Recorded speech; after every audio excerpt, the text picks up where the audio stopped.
Le thème de mon message, c'est Talita Kumi. Talita Kumi. Tu vas comprendre. Ne juge pas déjà le thème, sois attentif. Et le sous-thème, c'est la fille de Jairus. Talita Kumi. C'est pas un mot que j'ai inventé, c'est sorti de la bouche d'un homme qu'on aime, Jésus-Christ. Amen. Et vous avez noté le thème? Ok. Dans notre premier passage, nous allons aller dans le livre de Marc. Prenez avec moi le livre de Marc. Chapitre 5. Écoutez attentivement, parce que je ne prêche pas ce que moi je sais, je prêche ce que la Bible dit. Je ne prêche pas mes expériences, je ne prêche pas mes rêves, mes visions, mais je prêche la parole de Dieu. Et je vous invite à prendre Marc chapitre 5, verset 21 jusqu'à 43. On y va. Je lis la parole au nom de Jésus. Amen. Jésus regagna en barque l'autre rive du lac. Là, une foule immense s'assembla autour de lui sur le rivage. Survint alors l'un des responsables de la synagogue, nommé Jairus. Amen. En voyant Jésus, il se jeta à ses pieds et le supplia instamment: ma petite fille va mourir. Viens lui imposer les mains pour qu'elle guérisse et qu'elle vive. Alors Jésus partit avec lui, suivi d'une foule nombreuse qui le serrait de tous côtés. Dans la foule se trouvait une femme atteinte d'hémorragie depuis 12 ans. Depuis combien de temps? 12 ans. Okay. Elle avait été soignée par de nombreux médecins et en avait beaucoup souffert. Elle avait dépensé toute sa fortune sans trouver la moindre amélioration. Au contraire, son état avait empiré. Elle avait entendu parler de Jésus et dans la foule, elle s'était approchée de lui par derrière et avait touché son vêtement, en se disant: si j'arrive à toucher ses vêtements, je serai guérie. À l'instant même, son hémorragie s'arrêta et elle se sentit délivrée de son mal. Aussitôt, Jésus eut conscience qu'une force était sortie de lui. Il se retourna dans la foule et demanda: qui a touché mes vêtements? Ses disciples lui dirent: tu vois la foule qui te presse de tous côtés et tu te demandes qui a touché? Mais lui continuait à parcourir la foule du regard pour voir celle qui avait fait cela. Alors, saisie de crainte et toute tremblante, la femme, sachant ce qui lui est arrivé, s'avança, se jeta aux pieds de Jésus et lui dit toute la vérité. Jésus lui dit: ma fille, parce que tu as eu foi en moi, tu es guérie. Va en paix et sois guérie de ton mal. Pendant qu'il parlait encore, quelques personnes arrivèrent de chez le chef de la synagogue pour lui dire: ta fille est morte. À quoi bon importuner encore le maître? Mais Jésus entendit ces paroles. Il dit au chef de la synagogue: ne crains pas, crois seulement. Il ne permit à personne de le suivre plus loin, excepté Pierre, Jacques et Jean, son frère. En arrivant à la maison du chef de la synagogue, Jésus vit une grande agitation. On pleurait et on poussait des cris. Il entra dans la maison et dit: pourquoi ce tumulte? Pourquoi ces pleurs? L'enfant n'est pas morte, elle est seulement endormie. Mais on se moqua de lui. Alors il fit sortir tout le monde, prit avec lui le père et la mère de l'enfant, ainsi que les disciples qui l'accompagnaient, et il entra dans la pièce où l'enfant était couché. Il lui prit la main en disant: Talita Kumi, ce qui signifie Talita Kumi, ce qui signifie jeune fille, lève-toi, je te l'ordonne. Aussitôt la jeune fille se mit debout et marcha.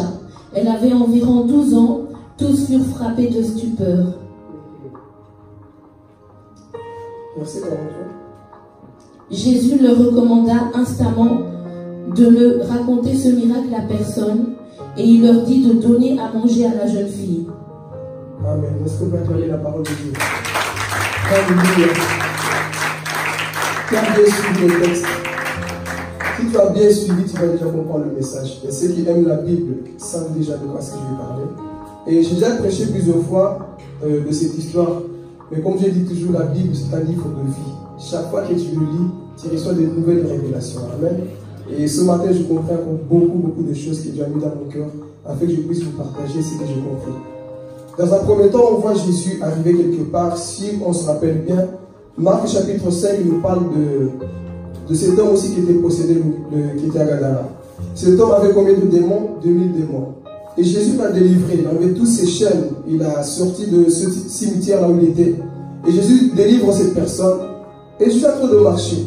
Et vous connaissez Jairus, c'était un chef de quoi? De synagogue, c'était pas n'importe qui. Donc là, suivez très bien, je pose le fondement de mon message. Jairus, c'est un homme religieux. Jairus, c'est un homme important. Jairus n'était pas n'importe qui. Et son nom veut dire celui que Dieu éclaire. Tu vas comprendre pourquoi. Son nom symbolise celui que Dieu éclaire. Et Jairus, lui, était de ce type de personne qui ne croyait pas au ministère de Jésus. Était ce type de personne, lorsque Jésus marchait, lorsque Jésus faisait des miracles, lui il ne croyait pas, il combattait Jésus. Mais un jour, il se trouve dans un problème. Qui va consulter Jésus? Jairus. C'est pour te dire deux fois, il y a des personnes qui ne croyaient pas ce que vous dites, il y a des personnes qui vont combattre, mais un jour, vous devez reconnaître que votre Dieu marche avec vous. C'est ça qui se passe ici avec Jairus. Sa fille est malade, je ne sais pas de quelle maladie, mais elle est en train de mourir. Sa seule fille n'avait pas d'autre enfant. Elle n'avait que cet enfant ici. Et l'enfant qui est en train de quoi? De mourir. Et il va chercher la solution partout, il n'a pas trouvé. Mais il va se rappeler que il y a un homme qu'on appelle Jésus. L'homme qu'eux rejetaient parce que dans leur loi juive, on disait que quiconque allait reconnaître Jésus-Christ, il fallait quoi? L'exclure. Et lui, il va rien savoir de tout ça. Il va malgré tout quoi? Chercher le Seigneur. Et la Bible dit que Jairus avait vu qui? Jésus. C'était quoi sa première réaction si on a bien suivi le texte? La première réaction de Jairus. Ah Jésus, je vais pas la ça. La première réaction de Jairus, il s'est jeté aux pieds de Jésus. Ne viens pas à Jésus pour demander d'abord. Viens d'abord pour l'adorer. Parce que c'est dans l'adoration que Dieu va te donner ce que tu as besoin. Jairus n'est pas venu. Hé Jésus, ma fille est morte, fais quelque chose. Aujourd'hui, beaucoup de personnes, nous nous comportons comme ça. On n'adore pas Dieu, mais on vient d'abord demander des choses. Mais Jairus, Jésus va l'apprendre quelque chose. Et une fois Jésus, qu'est-ce qu'il fait? Il se jette et il reconnaît que Christ est Dieu. Il a commencé à l'adorer. L'homme qui avait beaucoup d'orgueil, l'homme qui avait beaucoup de connaissances, on peut dire que c'est un pasteur, c'est un bishop, c'est un prophète, c'est un homme qui était respecté. Jairus n'était pas n'importe qui. Mais un jour, il va se jeter où? Au pied de Jésus-Christ. Et l'orgueil devait quoi? Tomber. Dis avec moi, il faut que l'orgueil tombe. L'orgueil de Jairus est tombé ce jour-là. Parce que sa fille est en train de mourir. Mais il a reconnu que la seule personne qui peut donner la vie à ma fille s'appelle Jésus-Christ. Et il va courir vers lui. Et il se jette à ses pieds. Et il commence à l'adorer. Et en grec, c'est le symbole de proskuneo. C'est pas te mettre à genoux comme ça à ses pieds. Non. Proskuneo veut dire, tu mets ton front par terre et tu embrasses les pieds de Jésus. Il a commencé dans la véritable adoration. Et Jésus le regarde. Jésus connaissait son histoire. Et qu'est-ce qui va se passer? Jésus voit que cet homme, il s'en foutait des pharisiens. Il s'en foutait de tout. Laisse-moi te dire, des fois, laisse les hommes religieux et sois sensible à la présence de Dieu. Mets-toi à genoux, prosterne-toi au pied de Jésus. Il te donnera ce que tu as besoin. Mais si tu as constamment le regard sur les hommes, tu vas louper quelque chose. Jairus, il a dit, moi je m'en fous. Je reconnais que cet homme est celui qui devait venir. Tout le monde le combat. Mais moi, je vois qu'en cet homme, il y a la solution pour moi. Oh Seigneur, il y a la solution pour moi. Et il s'est jeté à ses pieds. Jésus le regarde. Et c'est là où, quand il s'est levé, il a ouvert la bouche. Jésus, ma fille est malade. Viens, je t'en supplie. S'il te plaît, viens Jésus. Parce que ma fille est en train de quoi? De mourir. Est-ce que Jésus a dit non? Est-ce que Jésus a dit, mais toi tu me combattais avant, toi tu ne croyais pas mon ministère, je ne viendrai pas. Mais j'aime l'amour de Jésus. Jésus a dit, allons à la maison. Jairus est parti chercher quoi? La parole de Dieu pour amener dans sa maison. Tu vas comprendre après, je vais tout doucement. Il va chercher quoi? La parole pour l'amener dans sa maison. Amen. Et pendant tout ce temps, Jairus était brisé et il parle. Jésus, ma fille est en train de mourir, s'il te plaît, c'est ma seule fille. Imagine-toi quand tu as cette personne. Ma seule fille unique, en train de mourir, Seigneur. Jésus le regarde et lui dit, allons à la maison. Et ils sont en train de marcher. Ils sont en train de partir chez qui? Chez Jairus. Mais dans le chemin, qu'est-ce qui se passe? Dis avec moi, une femme je pense que si tu ne sautes pas après, je ne sais pas. Je vais te dire des choses que Dieu m'a dit. Jésus est en train de quoi? De marcher. Mais pendant ce temps, oh Jésus, il y avait une femme qui perdait du sang. Depuis longtemps, pendant 12 ans, elle souffrait. Mais un jour, Jésus va passer où? Dans son quartier. Un jour, Jésus passe où? Devant sa maison. Jésus est en train de passer. Imaginez-vous cette femme, elle avait tout quoi? Gaspillé.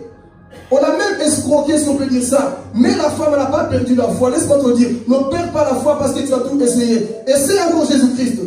Ce n'est pas comme fini. Alors cette femme, elle avait tout essayé. Et la Bible dit que cette femme avait quoi? Oh, répétez. Avait quoi? Entendu parler. Parce que la foi vient de ce qu'on attend. Elle a entendu parler de qui? De Jésus. Bon, je vais donner le nom à cette femme. Eunice.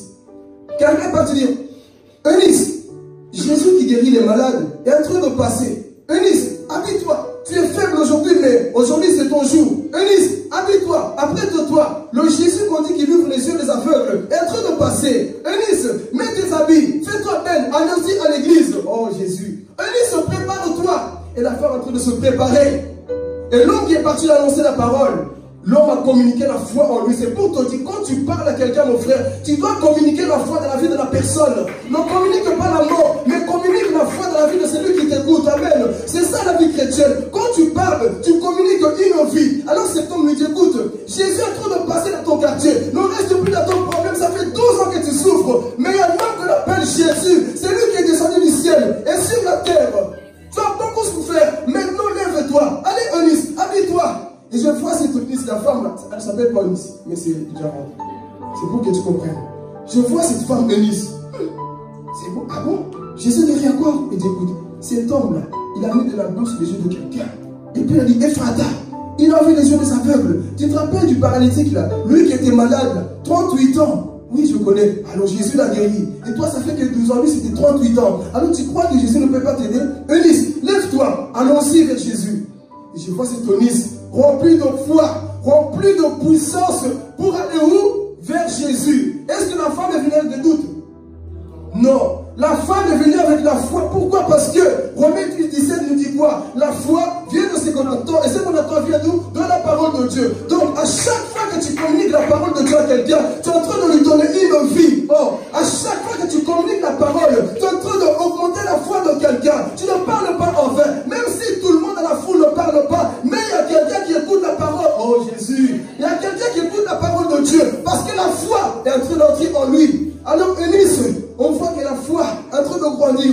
Ah, c'est vrai. J'ai tout essayé dans les églises. Je n'ai pas trouvé de solution. J'ai tout essayé chez les marabouts. Je n'ai rien trouvé. Mon argent, on m'a escroqué. On m'a dit de revenir. Et la Bible dit que cette femme n'avait plus rien. Mais le jour qu'elle a entendu parler du Messie, oh Jésus, le jour qu'elle a entendu parler de Jésus-Christ, la foi qui était morte en elle, elle est revenue quoi? À la vie. Alors cette femme, en train de partir avec Jésus. Jésus est pas en train de marcher. Dis avec moi marcher. Jésus est en train de marcher dans son chemin.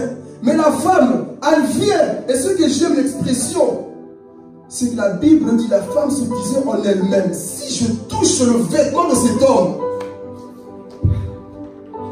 si je touche, il n'a pas dit, il faut d'abord qu'il me touche. Oh.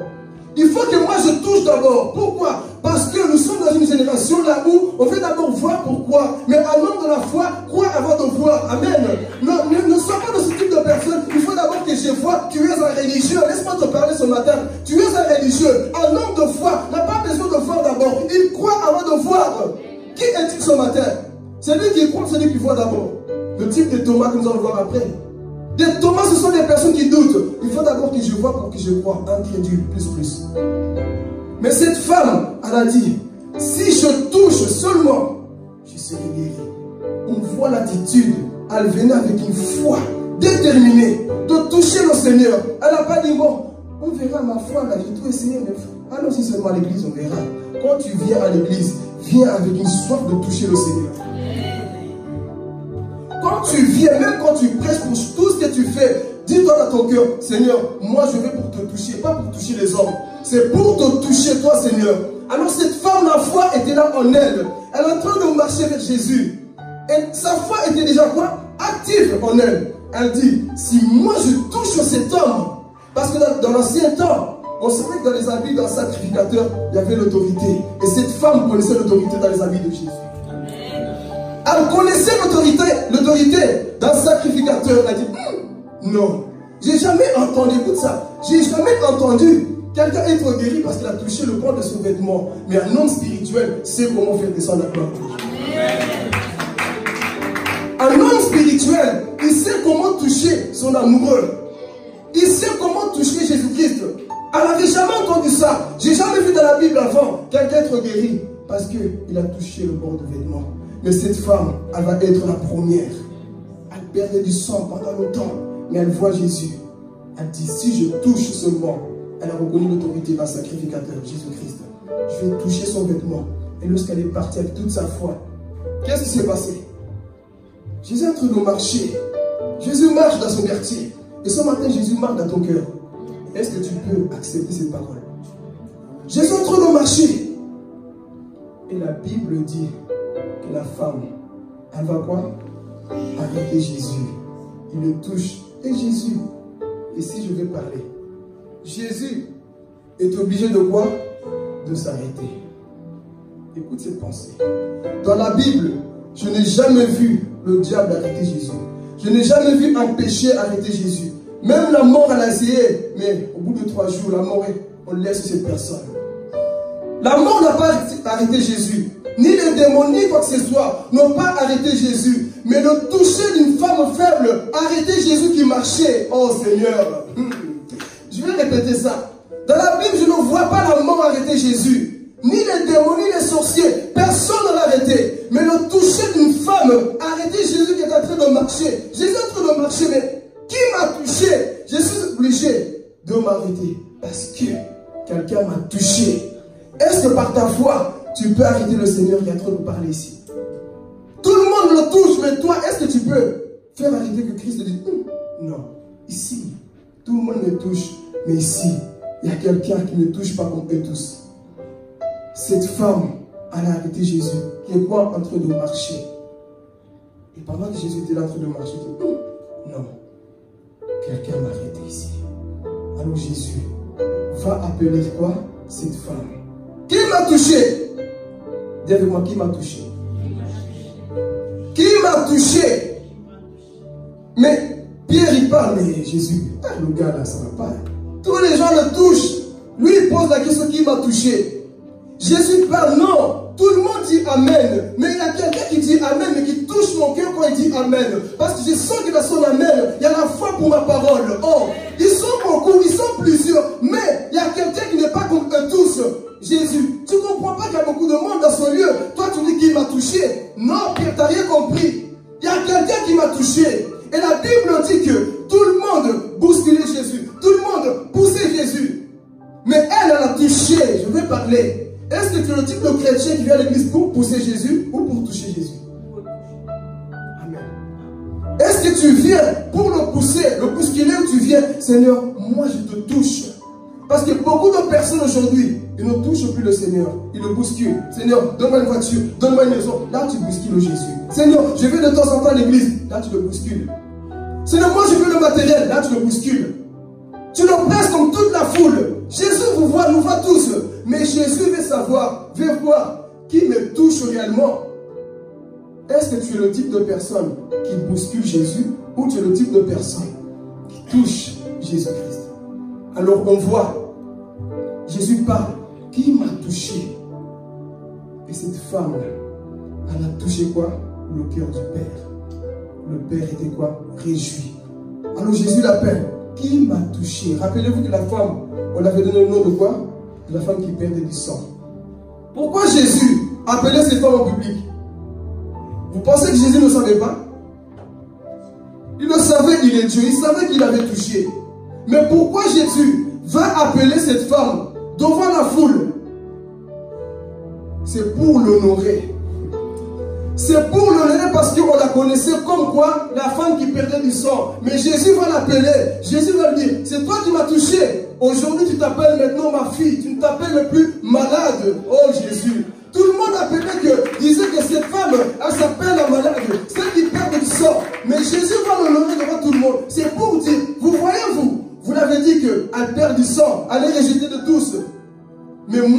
Aujourd'hui, elle devient quoi? Ma fille. Jésus dit, ma fille, ta foi t'a quoi?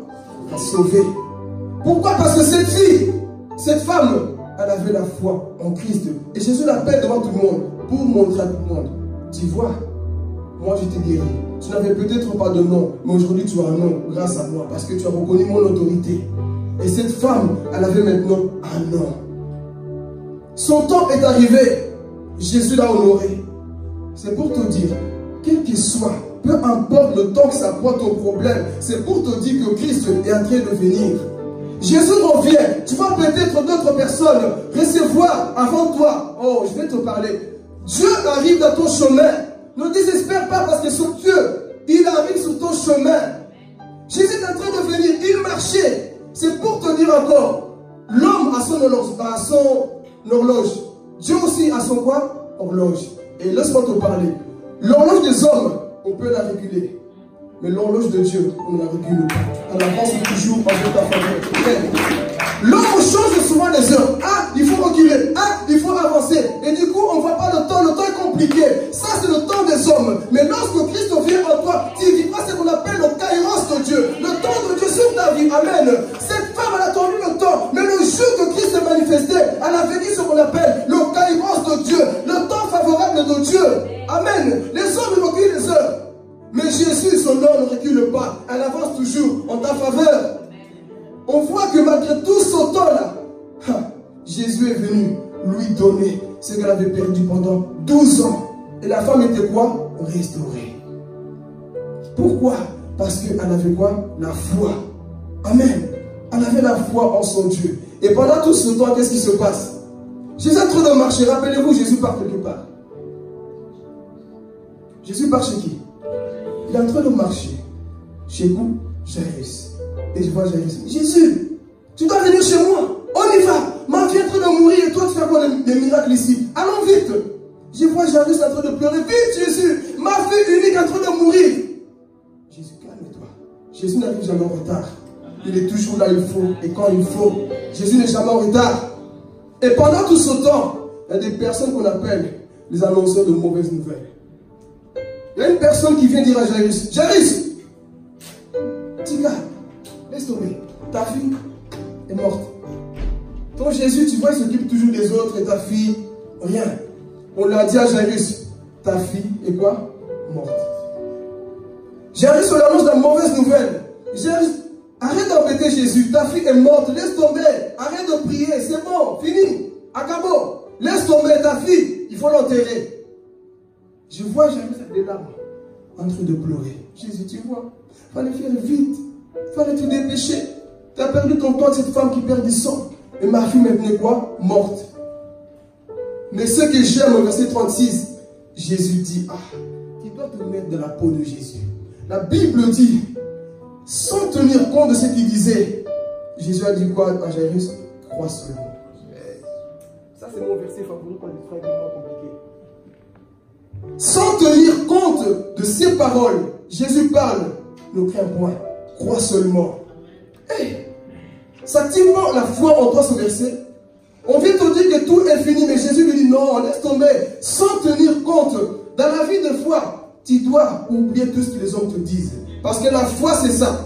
La foi c'est ça, c'est d'oublier le problème actuel, mais de voir que Christ. La foi c'est ça, oublier le problème que tu vois, mais de fixer tes yeux vers celui qu'on appelle le chef et le consommateur de notre foi, qui est Jésus-Christ.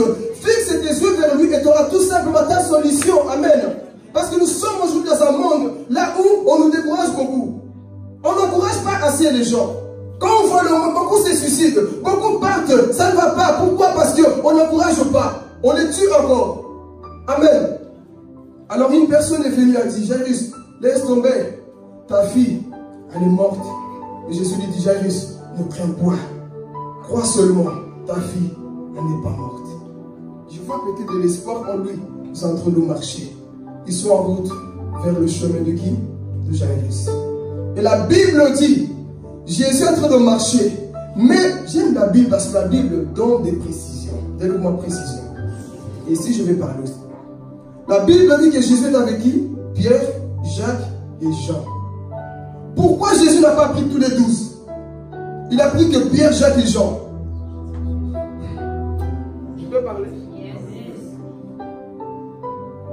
Jésus a pris que Pierre, Jacques, Jean. Et si vous vous rendez compte dans la Bible, Jésus prenait souvent ces mêmes personnes.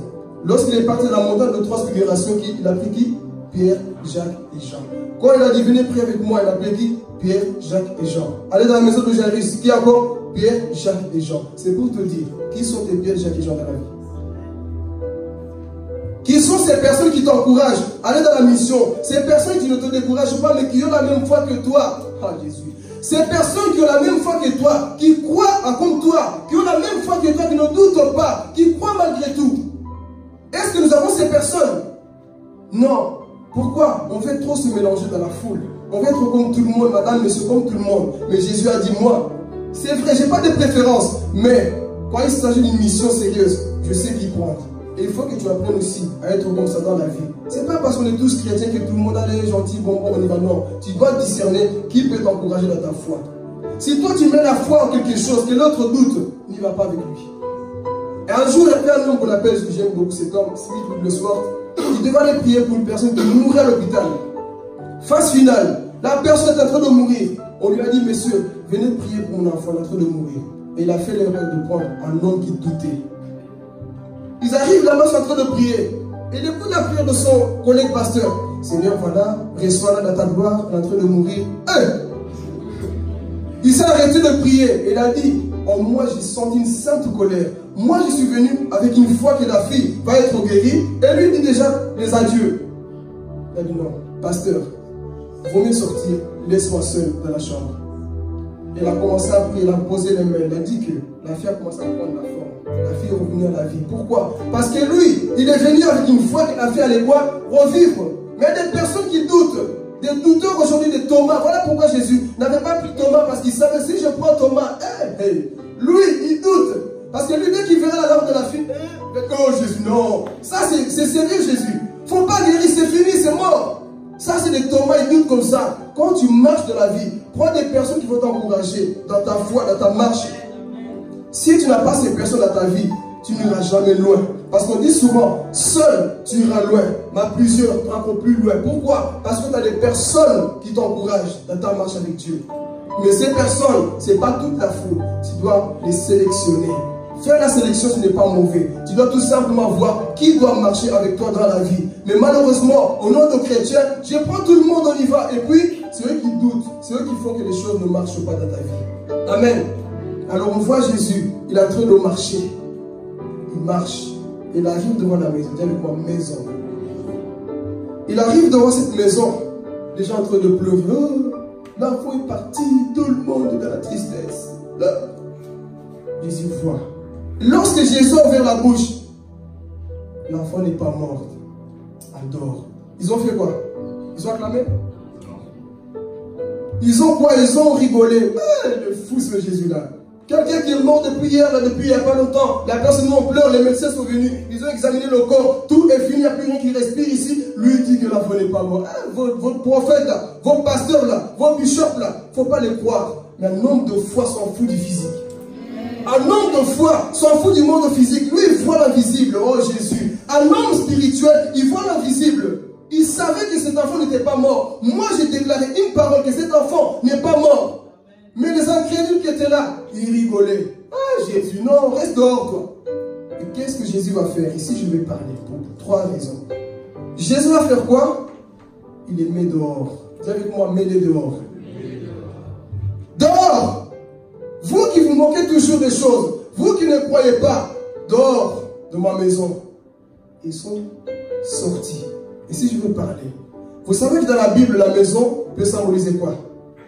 Ton propre corps, la maison de Jean Corinthiens 3,16, 1 Corinthiens 6,19, Hébreux 3. Il nous parle que notre maison et notre corps est la maison de qui? De Dieu, du Saint-Esprit. Donc Dieu habite en toi, premier. Deuxièmement, la maison c'est quoi? Ici, le bâtiment. On appelle quoi? La maison de Dieu. C'est une maison. Troisièmement, c'est quoi? La maison là où tu dors, tu ronfles tous les jours. C'est une maison aussi. Alors, premier, je veux parler. Jésus a remarqué que dans la maison de Jairus, il y avait toujours la mort tant que les incrédules étaient là. Tant que les incrédules ne sortent pas de ta vie, il y aura toujours la mort dans ta vie. Je vais parler, premier. Tant que dans ta famille, tu laisses toujours des morts. Tant que dans ta famille, tu laisses toujours des moqueurs entrer, il y aura toujours la mort dans ta vie.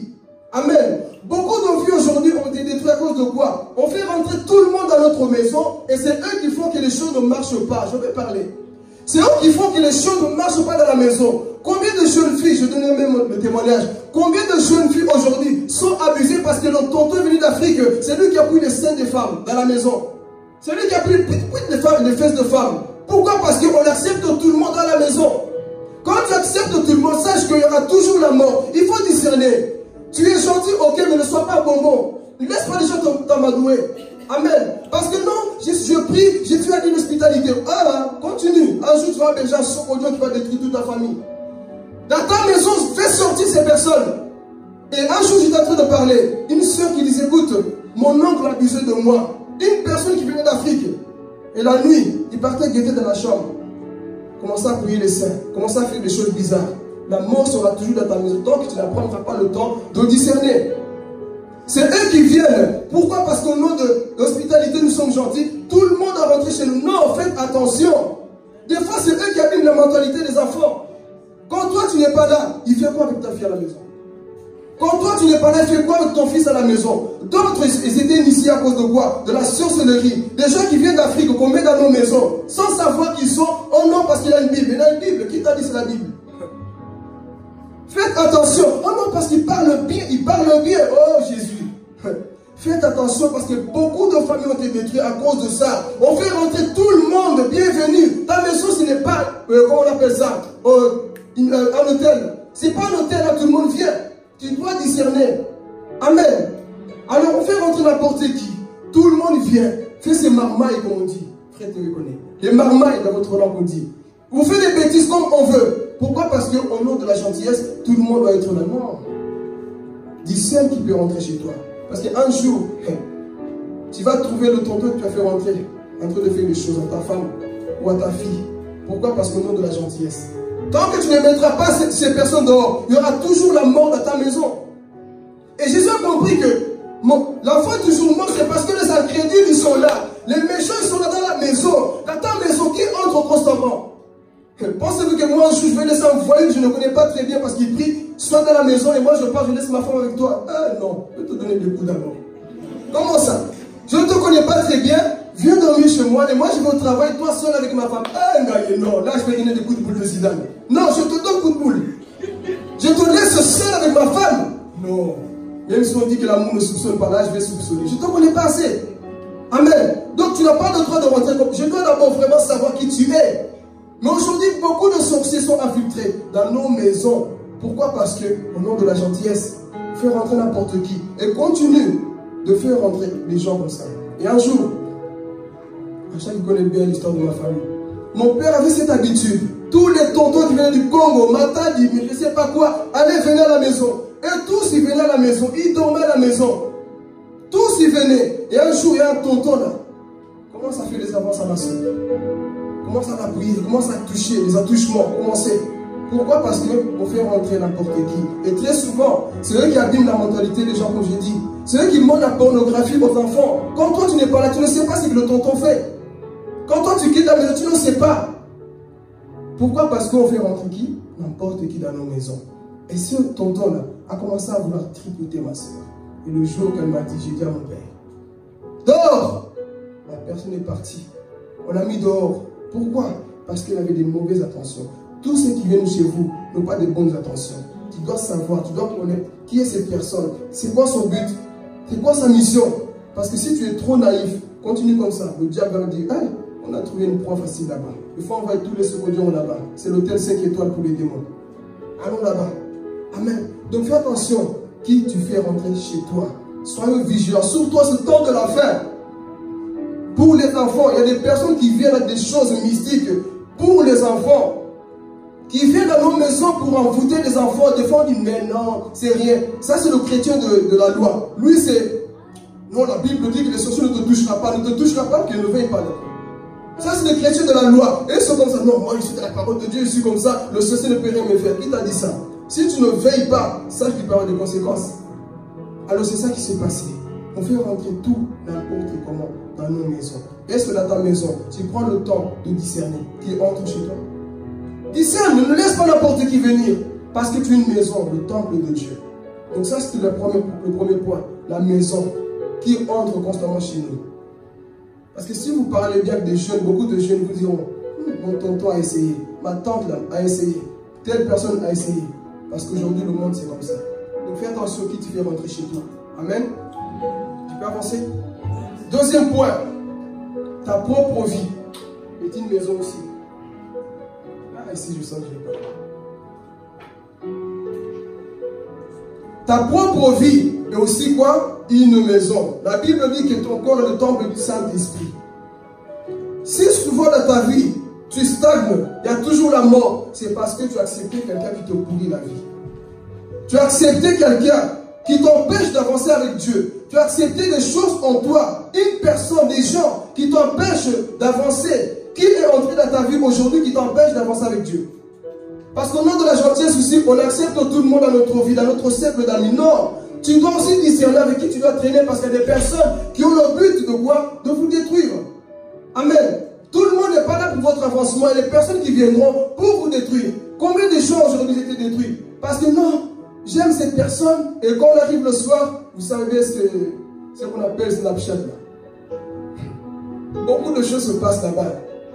Tu sais de quoi je parle? Beaucoup de choses se passent là-bas. Les gens qui s'envoient leur sexe comme ça là, sur Snap, depuis que tu as accepté cette personne, tu ne vois que ça, ils t'envoient que ça. Tant que tu ne te sépares pas de ces personnes, il y aura toujours la mort dans ta maison. Tant que tu ne te sépares pas, il y aura toujours la mort. C'est ça que Satan a inventé aujourd'hui. On accepte tout et n'importe comment. Et je dis même, le jour que Satan va inventer ces choses qu'on appelle... voilà, aujourd'hui on s'excite parce qu'on voit des images. Mais un jour, si Satan invente une technologie, là où tu mets ton toutou, l'autre sent la chose, on est mort. On est mort, qui a compris? Le jour que Satan va inventer ces choses-là, on est mort, papa Dieu. Parce qu'aujourd'hui, nous sommes dans une génération, la technologie est en train d'avancer. Et le jour que Satan va inventer ça, Jésus, viens vite parce que là, ça ne va pas. Parce que les choses qu'on voit aujourd'hui, des gens comme une sorcière disaient, moi, voilà pourquoi faites attention, moi ici, je sais que vous craignez Dieu. Faites attention, on voit des femmes là, bien des formes mystiques, on dirait un cheval qui est mal rasé. On les voit là-bas, ils s'habillent partout comme ça, là, des formes bizarres. Des fois, c'est des socodions qui attirent les hommes. C'est eux qui détruisent la destinée de beaucoup de personnes. Ah non, la femme là, quand je la vois, mon corps, il va te détruire. C'est ce genre de personnes, des fois qu'on voit. Ah, parce qu'il y a des femmes comme Beyoncé, il y a des femmes comme c'est des mami wata, des papi wata, des tonton wata, des cousins wata. Fais attention, c'est des personnes qui peuvent détruire ta destinée. Amen. Ils sont beaucoup aujourd'hui. On voit toutes ces choses-là. Fais attention qui tu fais rentrer dans ta vie. Et ce sorcier disait que moi, je me mettais comme ça à nu. Mais tous les hommes qui me voyaient, moi, je les capturais spirituellement. Parce que c'est ça qu'on aime. Oh, la chair, les choses qui m'attirent. Et c'est ça qui détruisait. Amen. On voit, fais attention, c'est lui qui vient de ta maison. Ça peut même être ton mari, ta femme. Ça peut être un copain, un cousin, quelqu'un de ta famille autour de toi. Ne laisse personne entrer en toi. Faire en sorte que la mort puisse rester. S'il faut, mets-le dehors. S'il faut qu'il parle, la Bible dit quoi? Si quelque chose t'amène dans le péché, il faut faire quoi? Si ta main te pousse à pécher, il faut faire quoi? Aujourd'hui, il y a beaucoup de personnes que nous avons acceptées qui nous poussent dans le péché. Mets-le dehors. Amen. Qui est cette chose qui te pousse constamment dans le péché? Tu as accepté cette chose, elle va te ruiner. Elle va ruiner quoi? Toute ta vie. Et on ne veut pas, quand on parle de ça, vous êtes Dieu. Non, ce n'est pas les choses de Dieu, c'est pour ton âme, c'est pour que tu sois sauvé. Alors on ne veut pas. Fais attention des choses que tu vois. Si tu n'apprends pas à mettre dehors ces choses, ta vie n'ira jamais loin avec Dieu. C'est ça qu'on voit. Tant que les incrédules, les moqueurs étaient dans la maison, la fille est couchée morte. Et des fois c'est ça. Tant que ces personnes, peut-être tu vois déjà de qui je parle, de quoi je parle au fond de toi. Tant que tu ne mets pas ces choses dehors, la mort va continuer dans ta vie. Amen. Et le troisième point qui est le dernier, la maison que j'ai dit c'est quoi? L'église. Aujourd'hui dans l'église, ici je vais parler beaucoup. Dans l'église, il y a aussi des choses que nous tolérons et des choses que nous laissons et pourtant c'est eux qui font que la mort soit. Aujourd'hui beaucoup critiquent pour rien. Beaucoup parlent pour rien. Ils viennent à l'église pour... Il est habillé comment? Il est fait comment? Papa Dieu est comment? Ils sont comment? tant que tu laisseras ces personnes venir, et ensuite c'est eux qui sortent dehors pour aller parler du mal de toi, c'est eux qui vont faire en sorte que l'église n'avance pas. Voilà pourquoi on a vu que Paul a livré qui? Il n'est qui?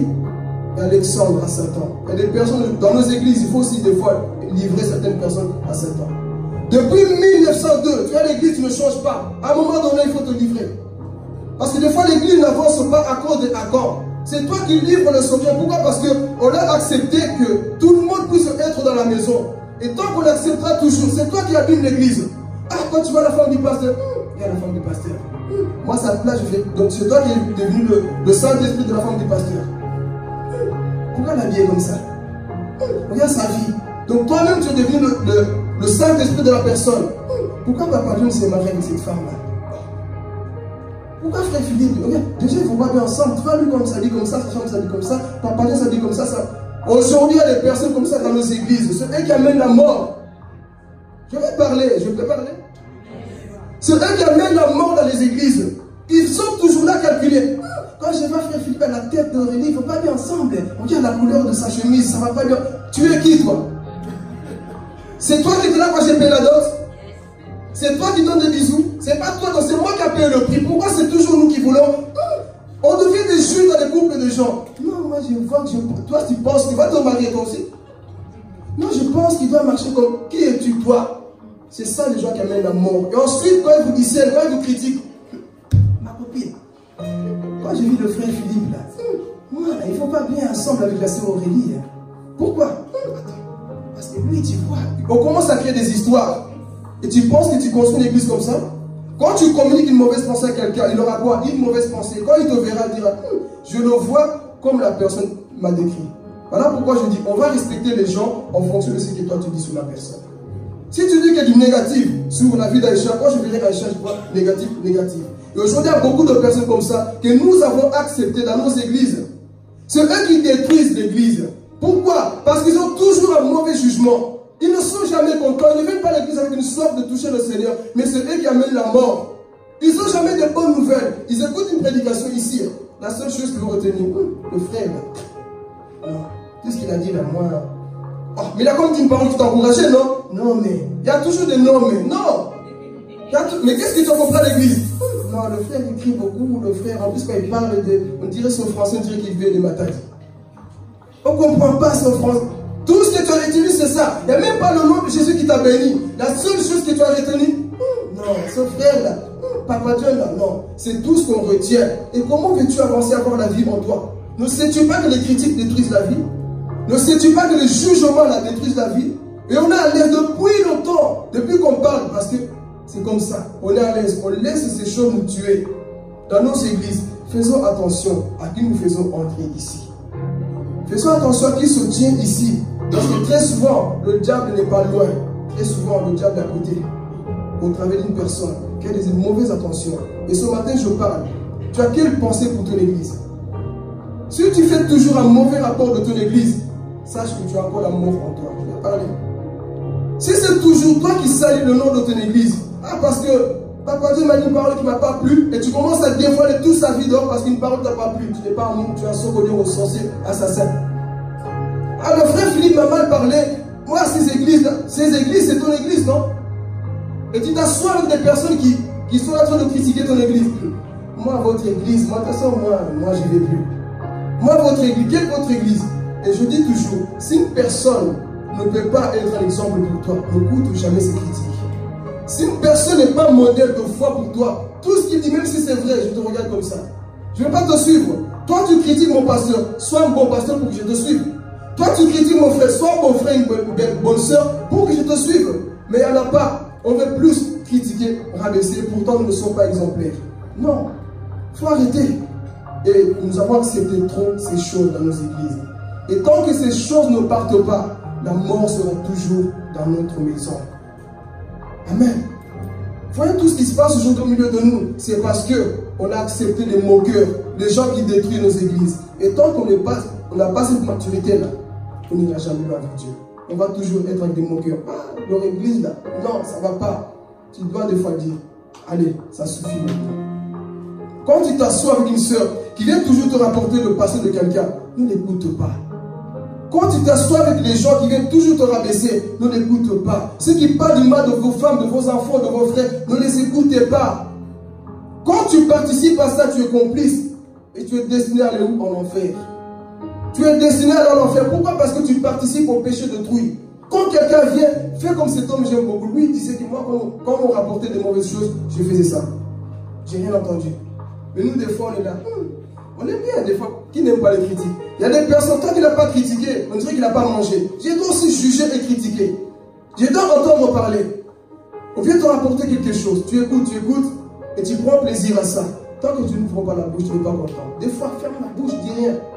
Laisse la personne parler, puis tu tournes le dos, tu t'en vas. Amen. Tant que tu n'apprendras pas à faire ça, la mort sera toujours dans ta vie. Alors Jésus entre dans cette maison. Il dit, sortez-moi toutes ces personnes, les incrédules. Et qu'est-ce qui se passe? Jésus entre. Ils étaient 6, plus d'enfants 7 qui étaient morts. Il y avait Pierre, Jacques et Jean, la mère et le père. Et Jésus lui-même il entre. Tous les incrédules, c'était quoi? Dehors. Lorsque les gens qui t'encouragent, sont avec toi, la victoire est certaine, mon frère.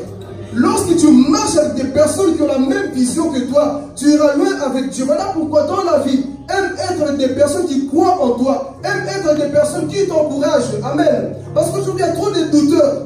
Beaucoup de personnes qui doutent. Mais Jésus entre dans cette maison et dit maintenant, le temps est arrivé pour cet enfant de retrouver la vie.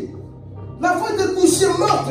Je vois la mère tristesse. Le père, s'il te plaît, Jésus fait quelque chose. Mais Jésus était pépère. Il était calme parce qu'il savait très bien que cet enfant va revivre. Il y a des choses qui sont en vous, ne peuvent que revivre lorsque les incrédules vont quitter votre vie. Il y a des choses qui vont marcher dans votre vie lorsque les incrédules vont quitter votre vie. Ne priez pas avec l'incrédulité, ils vont vous étouffer. Ne priez pas avec des gens dans la loi, ils vont vous étouffer. Amen. C'est ces personnes qui font que vous n'avancez pas. Ils ne croient pas en vous. Et comme je disais un jour, il y a des personnes aujourd'hui, ils ne considèrent pas leur église. Mais dès qu'ils voient ailleurs, là ils considèrent. Tu es un infidèle. Tu es un prostitué spirituel, comme on peut dire. Ton église qui t'enseigne, tu ne la considères pas. Mais quand tu vas ailleurs, tu fais tout pour cette église. Mais là où tu pries, tu ne fais rien. Tu n'encourages pas les hommes de ton église. Mais les gens de l'extérieur, là tu écoutes. Et ce qui m'énerve souvent, c'est quoi? C'est que les mêmes paroles, des fois qu'on prêche ici, on ne les considère pas. Mais quand on va ailleurs, on va se déshabiller, mettre notre corps. L'onction ne change pas, mon frère. La même onction qui est ici est aussi à l'extérieur. Apprends à honorer les hommes et les femmes que Dieu a établis devant toi. Mais aujourd'hui, il y a beaucoup des infidèles. On ne respecte rien. Papa Dieu peut prêcher que arrêtez le péché.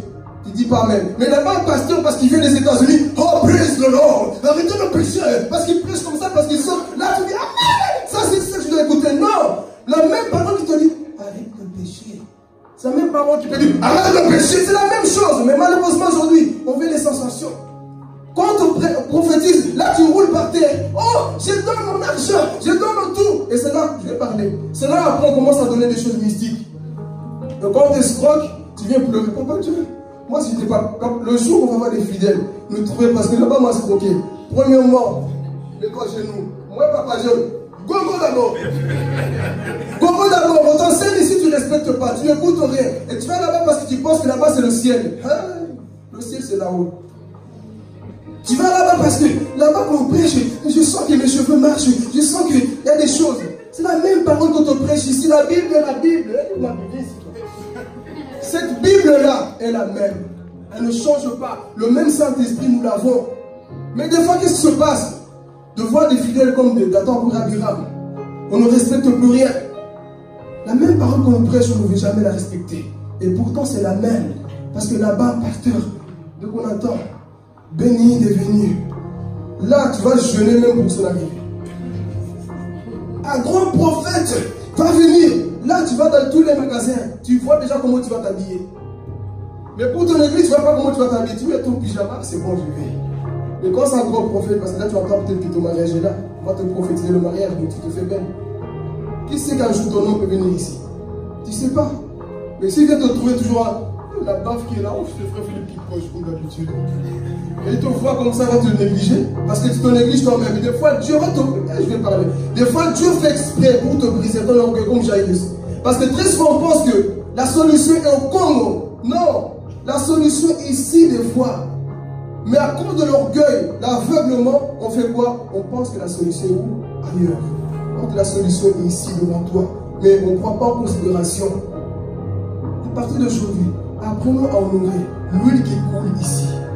L'huile qui coule dans ta maison. Ne dis pas qu'on ne peut pas écouter. Mais un homme spirituel connaît sa maison. L'apôtre Paul dit, même si vous avez 10 000 mètres dans la foi, vous avez qu'un père.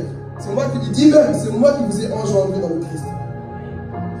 Même si vous écoutez beaucoup de personnes, mais n'oublie jamais. Et si lui te traumatise, ne viens pas nous trouver. Parce que tu as choisi d'allumer tes oreilles, là, il ne fallait pas. Donc là, si tu viens avec des histoires, oh, on m'a dit ça, non. Et c'est là où beaucoup de personnes aujourd'hui, on les a escroqués. Ah, on m'a dit de faire ça. Qui t'a dit? Allez, mets ta tête partout. On t'a escroqué un peu. Tous les pasteurs sont faux. Papa, tous les pasteurs sont des faux. Tu as vu ma tête là-bas? Je suis faux, moi.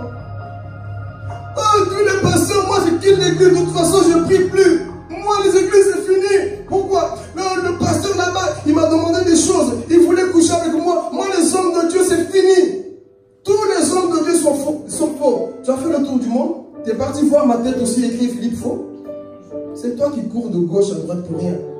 Apprenons à être mature, à respecter ce que Dieu te donne. Parce que sinon, on sera des bébés qui mangent tout et n'importe quoi. Amen. Et nous retournons à notre histoire. Jésus va enseigner que lui, il est ici dans cette maison-là. Sortez. Tout le monde est parti. Et là, Jésus opère un miracle. Le miracle ne peut que s'opérer lorsque ce qui t'empêche d'avancer quitte la maison. Voilà pourquoi je dis que Dieu ne bénit pas quelqu'un qui est dans le péché. Impossible. Dieu ne bénit pas une maison là où il y a constamment les choses sales. Non. Il faut que les choses sales quittent d'abord ta maison.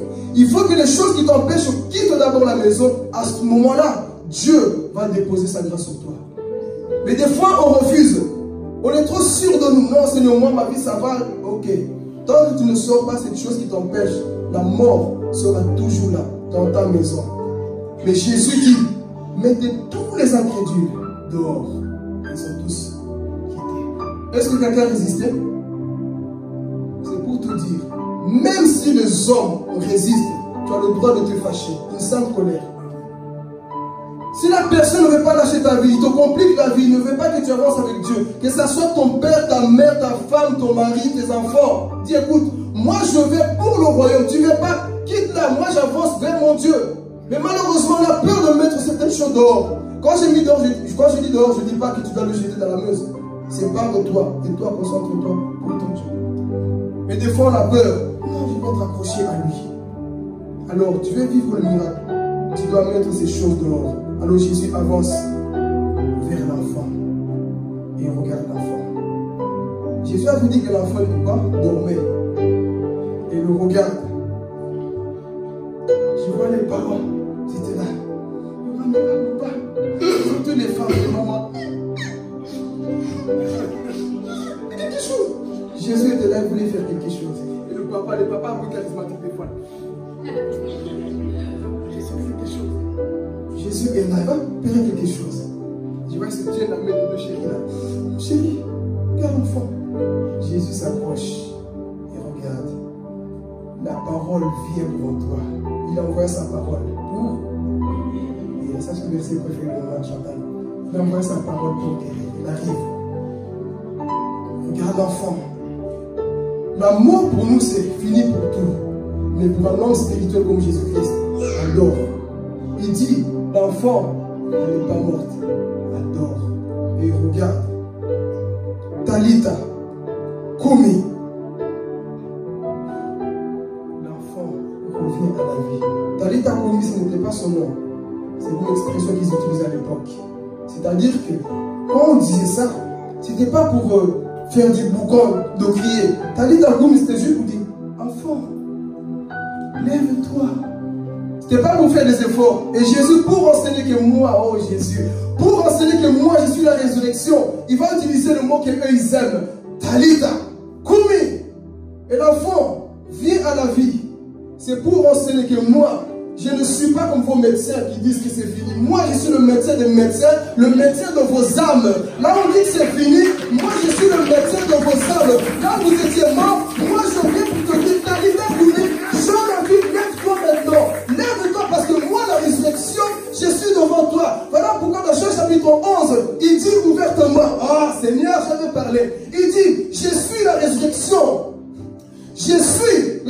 résurrection et la vie. Quiconque croit en moi ne mourra jamais.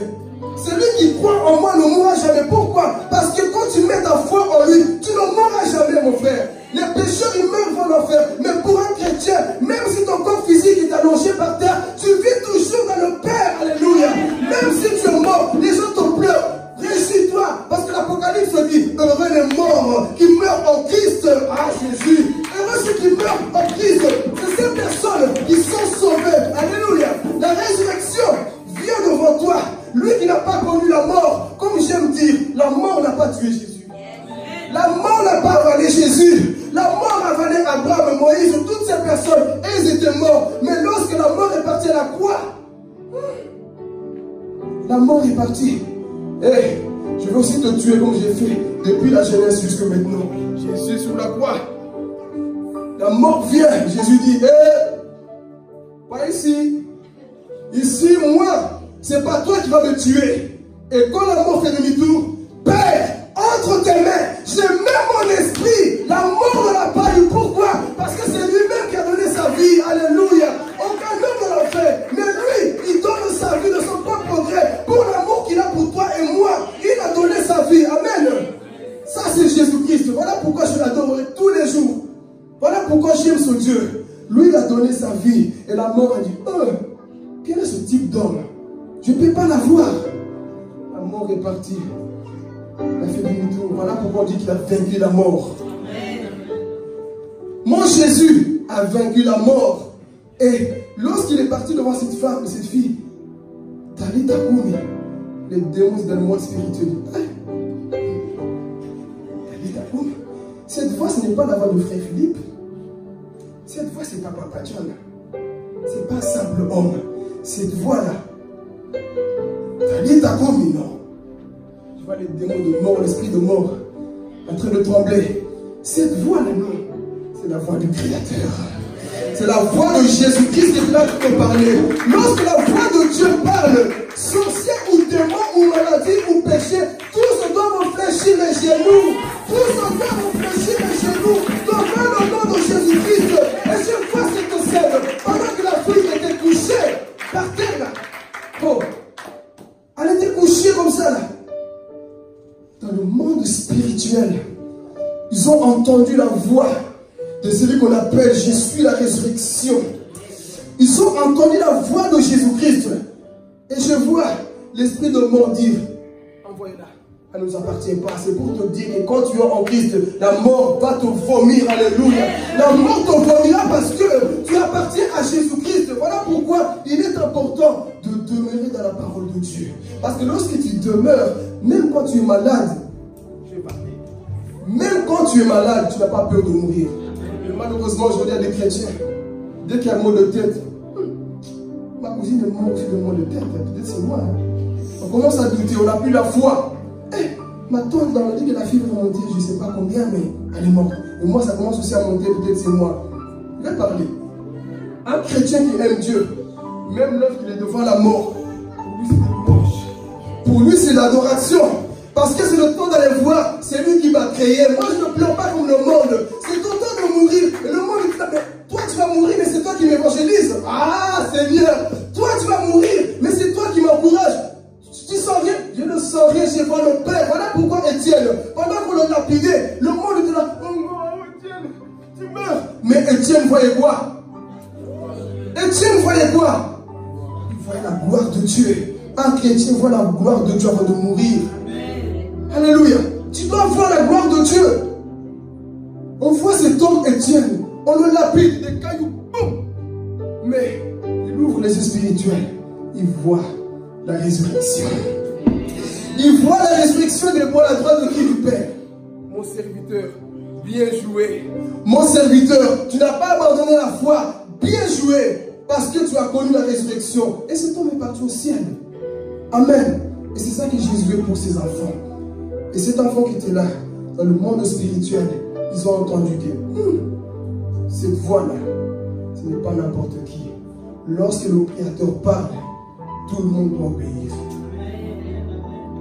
Lorsque Jésus-Christ parle, tout le monde doit obéir. Voilà pourquoi j'aime dans l'Apocalypse qu'on dit que sa voix est comme le bruit des eaux.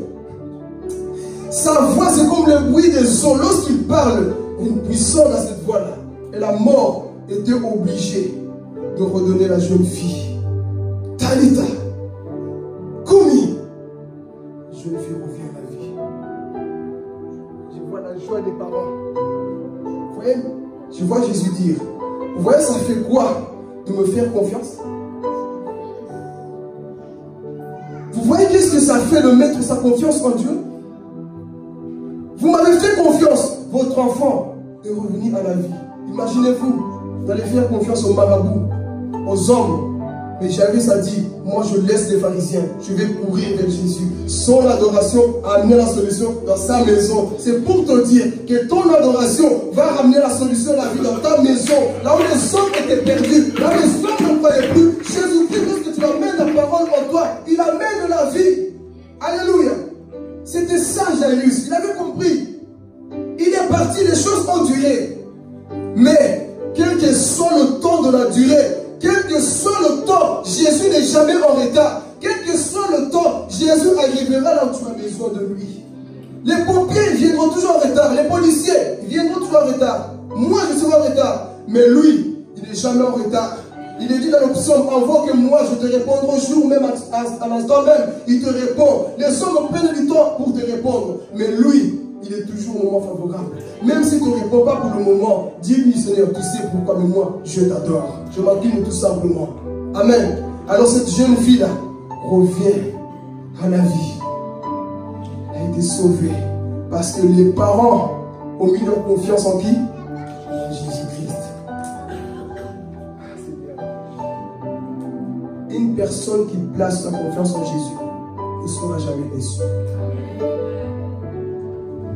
Une personne qui place sa confiance en Jésus, pas à moitié, mais toute sa confiance en Jésus, ne sera jamais déçue. Et si j'équilibre un peu, même si la chose est morte, mais en soi la chose n'est pas morte, Dieu a permis, et réjouis-toi. Un chrétien n'est jamais déçu, il est toujours dans la joie. Alors on voit que l'enfant revient à la vie. Et qu'est-ce que Jésus avait dit? On termine ici. Jésus dit quoi à l'enfant? Aux parents, donnez-lui quoi? À manger. Si je vais parler aussi. Jésus dit, donnez à manger à cet enfant. C'est pour te dire, le miracle, Dieu le fait. Mais ce qui va garder le miracle, c'est toi. Donne à manger à l'enfant afin que le miracle soit toujours là. Parce que malheureusement, on pense que c'est Dieu qui doit faire tout à notre place. Oui, il a fait. Mais ce n'est pas encore Jésus qui doit nourrir l'enfant. Vous maintenant, donnez à manger à votre enfant. C'est pour te dire, Dieu peut te délivrer, Dieu peut te libérer de quelque chose, mais c'est toi qui dois quoi? Garder ta délivrance. Donner à manger à cet enfant qui est revenu à la vie. Et les parents ont donné. Cette femme qui était couchée revient à la vie. Leur seul espoir, la fille qui avait 12 ans, revient à la vie. Et je vois les incrédules peut-être dehors, à la fenêtre, là, les sogi là. Quoi? Il vit ou il ne vit pas? L'enfant est ressuscité ou pas? Ça, c'est des sogi. Si l'enfant était mort, là, ils allaient répandre ça comme pas possible. Pourquoi? Parce que très souvent, les mauvaises nouvelles les répandent plus vite que les bonnes nouvelles. L'homme actuel est comme ça. Si je gifle quelqu'un ici, frère Philippe a giflé, on met partout, on partage les vidéos, mais quand on prêche, vous ne partagez pas. Parlez. Frère Philippe a giflé quelqu'un. Je savais, on voit des socodions qui nous haïssent dans le cœur. Je savais. Je savais. Tout en dessous, ça se voyait déjà. C'était quelqu'un déjà sa façon de prier. Je savais. C'était violent, lui. Ça allait arriver un jour. Je le savais. Et une personne qui dit je le savais, c'est un sorcier qui ne t'aime pas. Parce que quand tu dis je le savais, pourquoi tu ne l'as pas dit quand tu savais? Pourquoi tu n'as pas averti la personne quand tu savais? C'est toujours quand la chose arrive. Je savais comment tu allais là. Je savais. Tu savais. Si tu savais la chose, il fallait venir me parler. Et m'avertir. Me corriger par amour. Mais des fois, qu'est-ce qu'on fait? On sait, on dit rien. Mais le jour que les choses arrivent, je savais, moi. Tika, je savais. Et on partage la mauvaise nouvelle. Mais des bonnes nouvelles qu'on reçoit, rares les gens la partagent. Et c'est ça le monde actuel. Alors je vois ce peuple en train de regarder. Mais Jésus n'échoue jamais. Notre Jésus, lui, il ne suit jamais. Il ramène qui? Cet enfant à la vie. Et dit, donne-lui à manger. Et on voit que cet enfant a été sauvé. Tout a commencé par quoi? Par l'adoration. Tout a commencé parce que Jairus, ce qui veut dire Dieu est clair, Dieu, la parole est entrée dans sa maison, et la parole a donné la lumière dans sa maison. C'est pour te dire, quand tu viens à l'église, tu reçois une parole, va maintenant éclairer ta maison. Va ramener la parole dans ta maison. Jairus n'a pas dit Jésus comme certaines personnes, dis juste un mot, moi je ne vais pas de toi chez moi, dis juste un mot, ma fille sera guérie. Non, il a dit Jésus, moi, je te prends chez moi, la parole, je te prends chez moi, je te mets en moi. Et Jairus était éclairé par la puissance de Dieu. Ce que tu as reçu maintenant ce matin, est-ce que tu peux l'apporter chez toi et donner la vie à ces personnes autour de toi, à l'école, à la maison, même dans l'église, ta façon de l'adorer, ta façon de faire, est-ce que tu peux donner la vie à quelqu'un? Moi, ce que j'aime dans cette histoire, c'est qu'on voit un homme religieux qui combattait Jésus, qui ne croyait pas à ce ministère, mais un jour il va se prosterner et il reconnaît que cet homme a la solution. Et il a ramené la parole chez lui et Dieu a éclairé sa vie. Amen. Que Dieu vous bénisse. Merci de